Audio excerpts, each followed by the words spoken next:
Hi welcome to அச்சு vlog. இன்னைக்கு வீடியோவில் என்ன பார்க்க போறீங்கன்னு பார்த்தீங்கன்னா ஒரு 2 நாள் எடுத்த வீடியோவை கம்பைன் பண்ணி ஒரு vlog-ஆ அப்லோட் பண்ணியிருக்கேன்.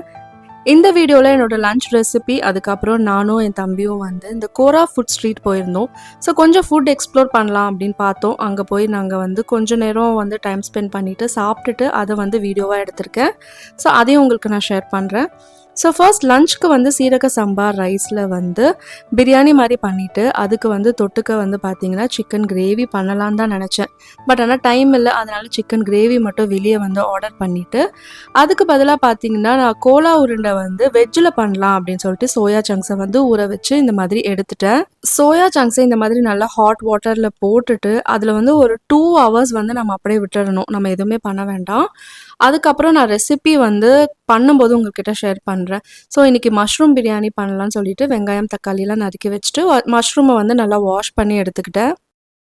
பிரியாணியில் இந்த மஷ்ரூம் பிரியாணி ரொம்ப ஈஸி அண்ட் ரொம்ப டேஸ்டியாக இருக்கும். ஸோ நான்வெஜ் செய்யலை அப்படின்னா நான் மஷ்ரூம் போட்டு செஞ்சுருவேன்.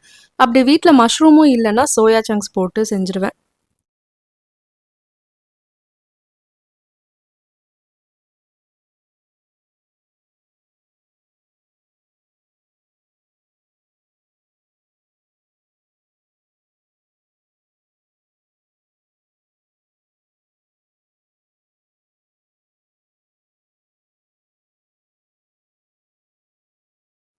பிரியாணி எப்பவும் போல தான் நான் எப்படி பண்ணுவேன்னு பார்த்தீங்கன்னா, கொஞ்சமா நெய், அதுக்கப்புறம் எண்ணெய் 2மே ஈக்குவல் குவான்டிட்டியில போட்டுட்டு, பச்சை மிளகா, அதுக்கப்புறம் கரம் மசாலா, ஹோல் கரம் மசாலாஸ் இருக்கும்ல, அது எல்லாமே ஆட் பண்ணிட்டு, வெங்காயம், தக்காளி, இஞ்சி பூண்டு பேஸ்ட்டு, புதினா அதெல்லாம் வதக்கிட்டு, மஷ்ரூமே வதக்கிட்டு, தண்ணி ஊத்திட்டு, அதுக்கப்புறம் சீரக சம்பா அரிசியில என்னன்னு பார்த்தீங்கன்னா, அரிசி போட்டுட்டு அதுக்கப்புறம் விசில் போட மாட்டேன். அரிசி போட்டுட்டு மூடி வச்சுட்டு, அந்த விசில் லைட்டா புகை வரும்போது கரெக்ட்டா விசில் போட்டோம்னா, போட்டுட்டு ஒரு 4 to 5 மினிட்ஸ்ல ஆஃப் பண்ணிட்டாலே போதும். சீரக சம்பா அரிசின்றதுனால அது டக்குன்னு ஆயிடும். அதுவும் இல்லாம நான் அரிசி ஒரு 1 மணி நேரம் ஊற வைப்பேன். ஸோ அதனால டக்குன்னு வெந்துரும். ரொம்ப நேரம் நம்ம அடுப்புல வைக்கணுன்ற அவசியமே இல்ல.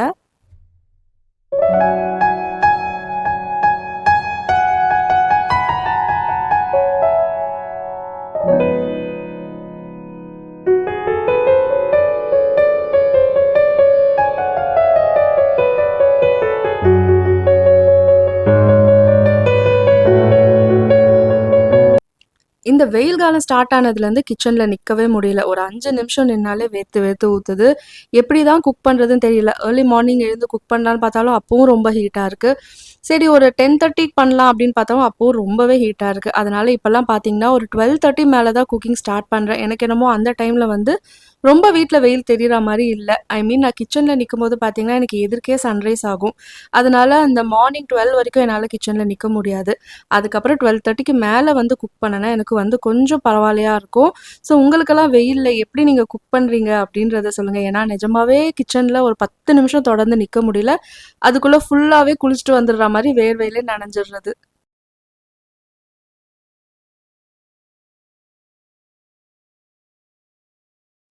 இப்ப நம்ம சோக் பண்ணி வச்சிருந்த அந்த சோயா சங்க்ஸ நல்லா ஸ்க்வீஸ் பண்ணி இந்த மாதிரி ஸ்க்வீஸ் பண்ணி பார்க்கும்போது தண்ணி சொட்டு வரவே கூடாது.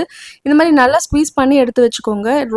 இந்த மாதிரி நல்லா ஸ்க்வீஸ் பண்ண பிறகு நம்ம இதை மிக்சியில் போட்டு அடித்து எடுத்துக்க போகிறோம். ஒரு மாதிரி நல்லா திரியாக அடித்து எடுத்துக்கிட்டோன்னா நம்ம பிடிச்சி பண்ணுறதுக்கு ரொம்ப ஈஸியாக இருக்கும்.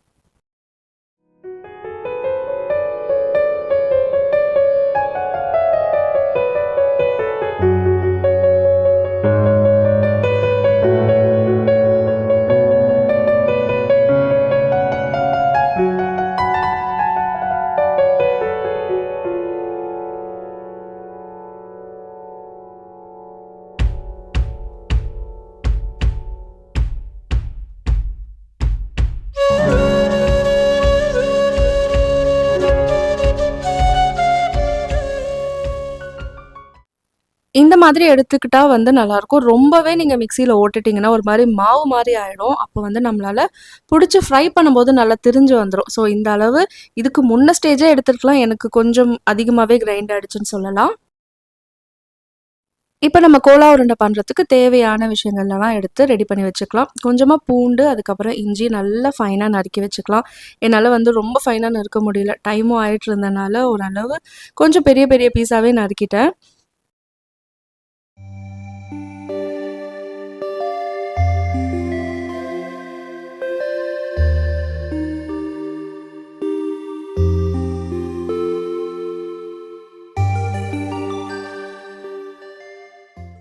இதுக்கு தேவையான இன்கிரீடியன்ட்ஸ் என்னன்னு பார்த்தீங்கன்னா, இஞ்சி, பூண்டு, அதுக்கப்புறம் பச்சை மிளகா, சோயா சங்க்ஸ இந்த மாதிரி ரெடி பண்ணி வச்சுட்டு, அதுக்கப்புறம் வெங்காயம், கடலை பருப்பு பொடி இருக்கும்ல, அது எல்லாமே ரெடி பண்ணி வச்சுட்டா போதும். நம்ம ஈஸியா வந்து பண்ணிடலாம். இப்போ வந்து சட்டியில வந்து கொஞ்சமா எண்ணெய் விட்டுட்டு, அதில வந்து கொஞ்சம் இஞ்சி, பூண்டு, பச்சை மிளகா 3த்தையும் போட்டு நல்லா வதக்கிக்க போறோம். எண்ணெய் நல்லா ஹீட் ஆனதும் நம்ம சோம்பு ஃபர்ஸ்ட்டு போட்டு ஆட் பண்ணிக்கலாம். அதுக்கப்புறம் இஞ்சி, பூண்டு, பச்சை மிளகா இது 3த்தையும் போட்டு நல்லா வதக்க விட்டுடலாம்.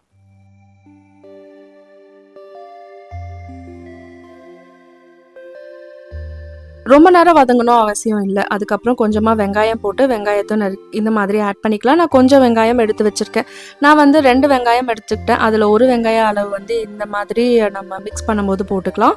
1 வெங்காயம் நம்ம அதுக்கப்புறம் யூஸ் பண்ணும்போது நான் உங்களுக்கு ஷேர் பண்றேன். மசாலா பார்த்தீங்கன்னா, மஞ்சத்தூள், மிளகாத்தூள், தனியாத்தூள், அதுக்கப்புறம் உப்பு இது போட்டு நல்லா வதங்குனதும், நான் வந்து ஒரு 20 கேஷ்யூ நட் வந்து ஆட் பண்ணியிருக்கேன். அத ஆட் பண்ணி நல்லா வதக்கி விட்டுட்டு, கருவேப்பில போட்டு நல்லா வதக்கி விட்டுக்கலாம்.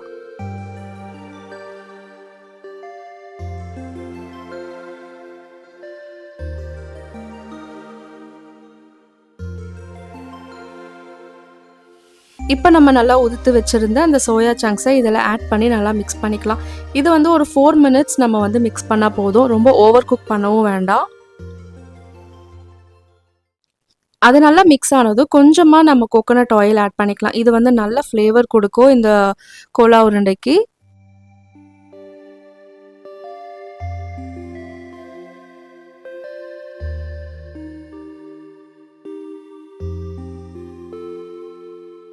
எண்ணெய் போட்டு ஒரு 1 மினிட் நம்ம வதக்கி விட்டுட்டு, அதுக்கப்புறம் நம்ம கடலை பருப்பை வந்து இதில் ஆட் பண்ணிக்கலாம்.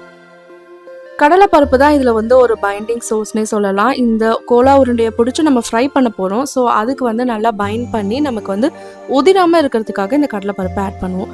ஸோ, நல்லா வதங்குனதும் இந்த மாரி பிளேட்ல வந்து போட்டு ஆற விட்டுட்டு, அதுக்கப்புறம் நம்ம திருப்பி மிக்ஸியில போட்டு கிரைண்ட் பண்ணி எடுக்க போறோம். சும்மா நம்ம ஒரு ஓட்டு ஓட்டி எடுத்தா போதும். எல்லாமே மிக்ஸ் ஆயிருந்தா போதும். அதில வந்து கொஞ்சமா வெங்காயம் நான் முன்னே சொன்னேன்ல, கொஞ்சம் வெங்காயம் எடுத்து வச்சிருக்கேன்ட்டு. அந்த வெங்காயத்த இப்ப ஆட் பண்ணிக்கலாம். அதிலோட கொஞ்சமா சில்லி ஃப்ளேக்ஸ் வந்து ஆட் பண்ணிக்கலாம். அதுக்கப்புறம் கொத்தமல்லி இது எல்லாத்தையும் ஆட் பண்ணிட்டு, உப்பு வந்து பார்த்துட்டு நம்ம வேணும்னா இந்த டைம்ல ஆட் பண்ணிக்கலாம். ஆட் பண்ணிட்டு நல்லா பெசஞ்சு ஒரு உருண்டை மாரி புடிச்சு வச்சுக்கலாம். இப்ப நம்ம மட்டன் கோலா உருண்டைக்கு எப்படி பண்ணுவோமோ, அதே மாதிரி தான்.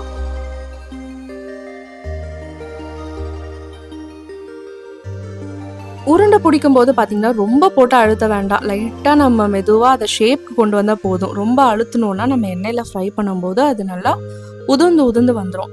ஸோ, இப்ப நல்லா எண்ணெய நல்லா ஹீட் பண்ணிட்டு, அத போட்டு எடுத்துட்டு எவ்வளோ சூப்பர்வா வந்திருக்கு பார்த்தீங்களா? இது வந்து மட்டன்ல இல்ல, நம்ம சோயா சங்க்ஸ்ல பண்ணியிருக்க கோலா உருண்டை தான். அப்படியே பார்த்தீங்கன்னா, அந்த மட்டனோட டேஸ்ட் இருந்த மாதிரியே இருந்தது. ரொம்பவே நல்லா இருந்தது. ஸோ, கண்டிப்பா ட்ரை பண்ணி பாருங்க.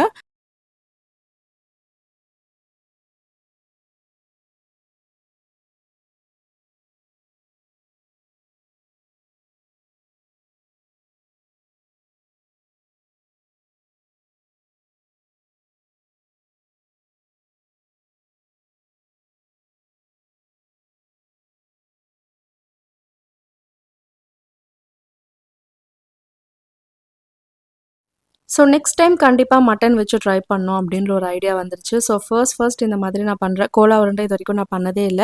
சரி அதனால வெஜ்ல ட்ரை பண்ணலான்னு சொல்லிட்டு பண்ணேன். ரொம்பவே நல்லா வந்தது. இதோட அன்னைக்கு நான் அந்த டே வந்து முடிச்சுட்டேன். வீடியோவும் பெருசா எடுக்கல. ஸோ நெக்ஸ்ட் டே வீடியோ தான் இப்ப நீங்க அடுத்து பார்க்க போறீங்க. நானும் என் தம்பியும் வந்து வேளச்சேரியில இருக்க அந்த கோரா ஃபுட் ஸ்ட்ரீட் வந்து ரொம்ப நாளா போணும் அப்படின்ற ஒரு பிளான் இருந்தது. சரி இன்னைக்கு போலான்னு சொல்லிட்டு கிளம்பிட்டோம். உள்ள பார்த்தீங்கன்னா செம்ம க்ரவுடு. நாங்க போனது வந்து சண்டே அதுவுமா, அதனால பயங்கர க்ரவுடு.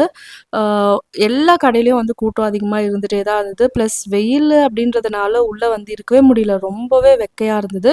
பட் பார்த்தீங்கன்னா, ஃபுட் ஓரளவு எல்லாமே ஓகே தான் சொல்லலாம். ரொம்ப சூப்பரா இருக்கு அப்படின்னு சொல்ல முடியாது. ஓரளவு ஓகே தான் அப்படின்ற மாரி தான் இருந்தது. இந்த மாதிரி ட்ரெயின் எல்லாம் கூட இருந்தது. இந்த சின்ன பசங்களெல்லாம் கூட்டிட்டு வராங்கல்ல, ஸோ அவங்களுக்கெல்லாம் வந்து இந்த இடம் வந்து ரொம்ப நல்லாயிருக்கு. ஏன்னா எல்லாரும் அந்த ட்ரெயின்ல ஏறி ஒரு ரவுண்ட் போயிட்டு வராங்க. இந்த மால்லலாம் இருக்கா மாதிரியே இங்கேயும் இருந்தது.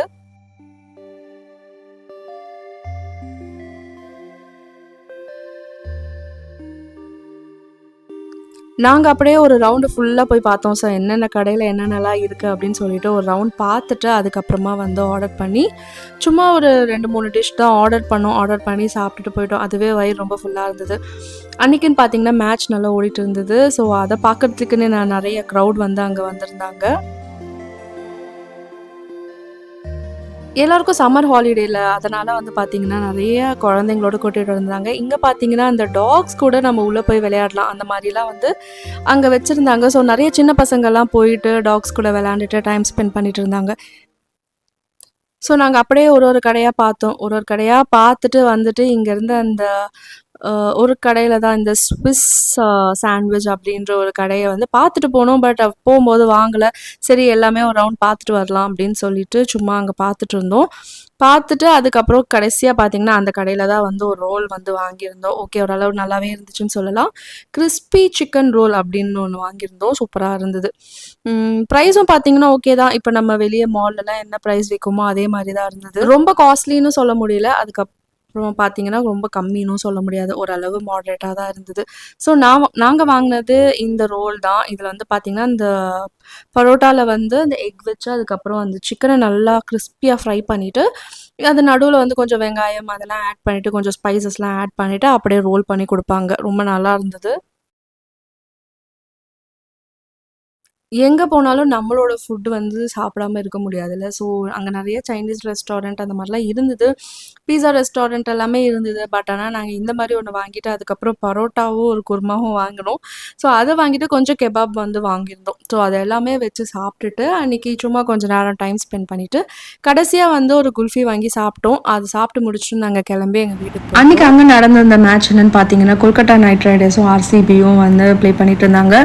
அதுல பார்த்தீங்கன்னா, ஆர்சிபி வந்து தோத்துட்டாங்க. கடைசி ஒரு ரன்ல வந்து தோத்தது வந்து ரொம்பவே மனசு வலிச்சது அப்படின்ற மாரி சொல்லலாம். அங்க இருக்கவங்க எல்லாருமே வந்து ரொம்ப ஈகரா பார்த்துட்டு இருந்தாங்க. அவங்க தோத்தாங்கன்னோனே எல்லாருமே கொஞ்சம் ஃபெட் அப் ஆயிட்டாங்க. அந்த மாதிரி ஒரு அட்மாஸ்பியர்ல மேட்ச் பார்க்கறது ரொம்பவே நல்லா இருந்தது. அப்போதான் யோசிச்சேன், அப்ப ஸ்டேடியம்ல பார்க்கும்போது இன்னும் வைப் எப்படி இருக்கும் அப்படின்னு சொல்லிட்டு. ஸோ ஒரு தடவையாவது மேட்ச் வந்து ஸ்டேடியம்ல போய் பார்க்கணும் அப்படின்ற ஒரு ஆசை வந்துருச்சுட்டே சொல்லலாம். அவ்வளோதான், இதோட இந்த vlog-ம் முடிஞ்சது. ஸோ இந்த வீடியோ உங்களுக்கு பிடிச்சிருந்தா கண்டிப்பாக லைக் பண்ணி, அதுக்கப்புறம் இந்த சேனலை ஃபஸ்ட் டைம் பார்க்குறீங்கன்னா மறக்காமல் சப்ஸ்கிரைப் பண்ணி சப்போர்ட் பண்ணுங்கள். அண்ட் இதே மாதிரி இன்னொரு இன்ட்ரெஸ்டிங்கான vlog-ல உங்களை நெக்ஸ்ட் நான் மீட் பண்ணுறேன். until then bye and thank you for watching this video.